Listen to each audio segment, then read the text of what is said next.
Le voleur au cœur d'or. Il était une fois, dans un village perché entre les montagnes, un voleur nommé Younes. On ne savait jamais quand il frapperait, mais on retrouvait toujours des coffres vidés, des bijoux disparus, des bourses envolées. Mais Younes n'était pas un voleur comme les autres. Chaque pièce qu'il volait, chaque morceau d'or qu'il prenait, il ne les gardait pas pour lui. La nuit, il les redistribuait à la vieille dame qui n'avait plus de bois pour se chauffer, au jeune garçon malade qui ne pouvait acheter ses médicaments, à la veuve qui pleurait de faim. Il agissait sans un mot, sans qu'aucun visage ne le voie. On ne savait pas qui offrait ces miracles. On murmurait que c'était une bénédiction tombée du ciel. Personne ne soupçonnait que derrière ces dons se cachait un voleur. Mais un jour, tout changea. Un commerçant furieux le surprit alors qu'il vidait sa caisse. Younes s'échappa de justesse, mais sa cape se déchira. On retrouva le tissu près du marché, et peu après, on découvrit sa cachette. Le lendemain, tout le village apprit la vérité. Le bienfaiteur était un voleur.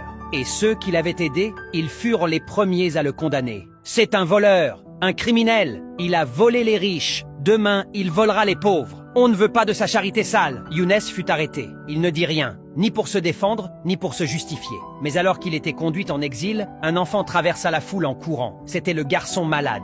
Il cria « Vous dites qu'il est un voleur, mais sans lui je serais mort. Est-ce plus grave de voler les coffres pleins que de laisser mourir les ventres vides ?» Un silence glacé tomba sur le village. Et l'un après l'autre, ceux qui l'avaient insulté baissèrent les yeux. Car au fond d'eux, ils savaient. Younes partit, seul, sans cape et sans gloire. Mais son histoire resta. Et longtemps après, on disait encore dans le vent des ruelles. Il voulait faire le bien, mais il a aidé ceux qui ont vite oublié. Aider ceux qui ne le méritent pas, c'est parfois nourrir l'ingratitude.